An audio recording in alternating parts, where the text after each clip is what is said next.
Hello everyone, कैसे हैं आप लोग। ओके, तो आई होप आप सब ठीक होंगे, अच्छा होंगे।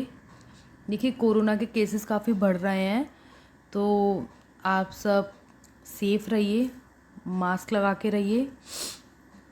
और हाँ, आज हम फिर से हाजिर हैं आपके सामने चैप्टर 2 लेके, forms of business organisations.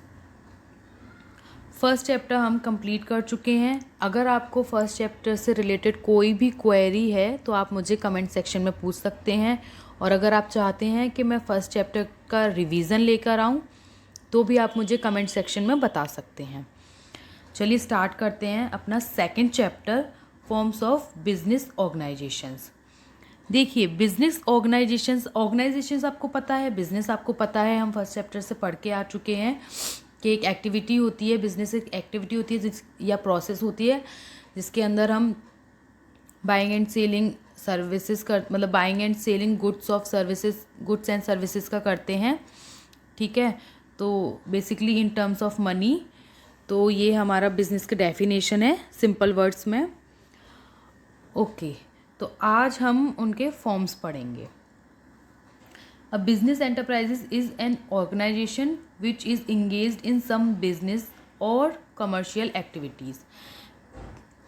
Meaning clear है आपके लिए कि जो बिजनेस एंटरप्राइजेज जो होती हैं, या तो वो बेसिकली बिजनेस होते हैं जिसमें बाइंग और सेलिंग एक्टिविटी होती है गुड्स और सर्विसेज की, या फिर कमर्शियल एक्टिविटीज़ प्रोवाइड कराते हैं। कमर्शियल एक्टिविटीज़ क्या होती हैं, जैसे कि आपने सुना होगा एडवर्टाइजिंग एक कंपनी होती है, ठीक है, लोगों के लिए सर्विस प्रोवाइड कराती है। Basically commercial activities service sector में आ जाता है कि आप एडवर्टाइज बना रहे हैं किसी के लिए, किसी कंपनी के लिए एक ऐड बना रहे हैं। ठीक है, आपने देखा होगा कि बहुत सी कंपनियां ऐसी होती हैं जिनका वर्क होता है लोगों के लिए इवेंट्स क्रिएट करना। ठीक है, वो बड़ी बड़ी मीटिंग्स क्रिएट करवाती हैं, ऑर्गेनाइज करवाती हैं, या पार्टीज़ ऑर्गेनाइज करवाती हैं।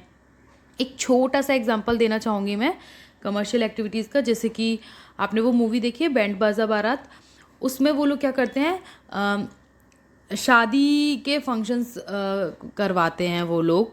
ठीक है, तो उसी तरीके से होती है कमर्शियल एक्टिविटी कि हम बड़ी बड़ी कंपनियों के लिए मीटिंग्स फिक्स कराते हैं, पार्टीज़ ऑर्गेनाइजेशन कराते हैं, या कोई शो होस्ट करवाते हैं जब कंपनियां उनको बोलती हैं। ठीक है, तो ये आ जाता है कमर्शियल एक्टिविटीज़ में। ओके, बिजनेस एंटरप्राइजेस हमने बेसिकली 3 पार्ट्स में डिवाइड किया हुआ है, private sector, public sector and joint sector.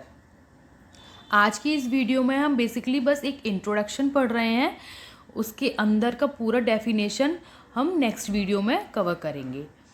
तो प्राइवेट सेक्टर क्या होता है, business enterprises which are owned, controlled and manage by private individuals. ठीक है, देखिए प्राइवेट, आप, मुझे पता है कि आप सबको पहले से ही बहुत अच्छे से सारे मीनिंग क्लियर होंगे, फिर भी मैं एक एग्जांपल देना चाहूँगी कि प्राइवेट एंटरप्राइजेस कौन कौन सी होती है। जैसे कि देखो, टाटा कंपनी हो गई, आप सभी ने इसका नाम सुना होगा, बिरला का नाम सुना होगा, ओके, और क्या कहते हैं, रिलायंस का नाम सुना होगा। पर इसका सिंपल मीनिंग अगर हम समझना चाहें कि प्राइवेट सेक्टर एंटरप्राइजेस होती क्या है, बेसिकली जिसमें प्राइवेट इंडिविजुअल्स का शेयर ज़्यादा होता है, जिस कंपनी के अंदर प्राइवेट इंडिविजुअल्स का शेयर ज़्यादा होता है, 50% से ज़्यादा होता है, वो कंपनियां ओन्ड होती हैं प्राइवेट इंडिविजुअल्स के अंडर। ठीक है, सेम पब्लिक सेक्टर का भी सेम मीनिंग है, बस थोड़ा सा डिफरेंस है कि पब्लिक सेक्टर को गवर्नमेंट मैनेज करती है, सेंट्रल और स्टेट गवर्नमेंट मैनेज करती है।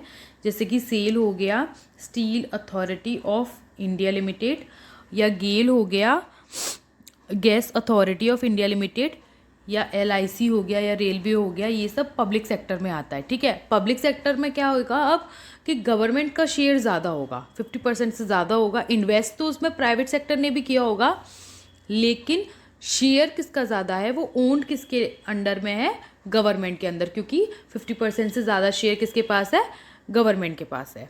ठीक है, आई होप आपको दोनों का मीनिंग क्लियर हो गया होगा।